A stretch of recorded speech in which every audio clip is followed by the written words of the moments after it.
Pour avoir sillonné un petit peu le continent, c'est vrai, ces derniers mois, malgré la crise, on constate quand même que les États, même s'il y a eu beaucoup d'annonces et de plans de soutien, notamment au secteur privé, ça a été très peu suivi des faits.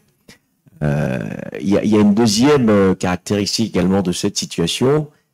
Quand on arrive dans les pays, il y a une sorte d'effervescence qu'on retrouve dans les villes, mais qui n'est absolument pas le reflet du soutien qui doit être apporté aux économies, notamment au secteur privé, et notamment les PME.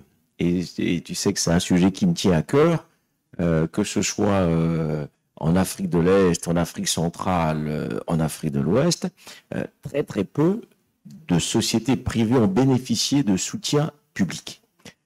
Donc ça, le secteur privé qui est impacté va en subir encore les effets, de mon point de vue, en 2021 et encore plus durement, parce qu'il n'y a pas eu de plan massif comme on a pu le voir dans les économies du G20 ou du G7 ou ailleurs. Donc ça, c'est le premier constat.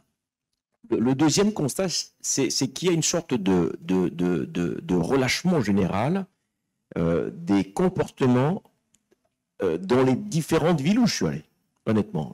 Autant quand il y a eu les couvre-feux, on a demandé aux gens, on a fermé un certain nombre de commerces, etc. Il y a eu une sorte de crispation qui faisait que les gens faisaient très attention.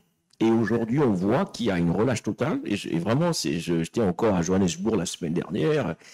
Et vraiment, je suis extrêmement...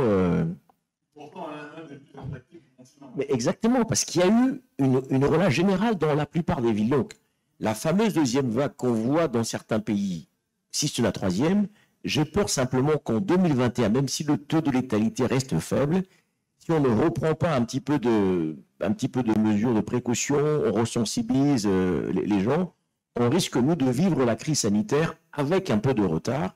Et d'ailleurs, on le voit dans la plupart des pays. Quand vous allez dans les hôpitaux, les lits sont là-bas, il n'y en a pas beaucoup de réanimation. Donc, la crise sanitaire, je crains simplement que si on ne reprend pas un minimum de précaution, que nous la vivions avec du retard, doublé d'une crise économique. Même si les États, c'est vrai, le panel précédent l'a dit, beaucoup de ressources sont mobilisées sur le marché, malheureusement, on ne voit pas très bien l'impact de ces ressources sur l'économie réelle et sur la situation des personnes que nous rencontrons au quotidien, en sachant que quand je parle de secteur privé, c'est encore plus dramatique parce qu'une grosse partie de ce secteur privé est dans le secteur informel et qu'on n'a pas su construire des réponses pour ce secteur qui est très peu connu finalement de nos États, même si dans certains pays on a essayé de les identifier. Et je suis toujours étonné.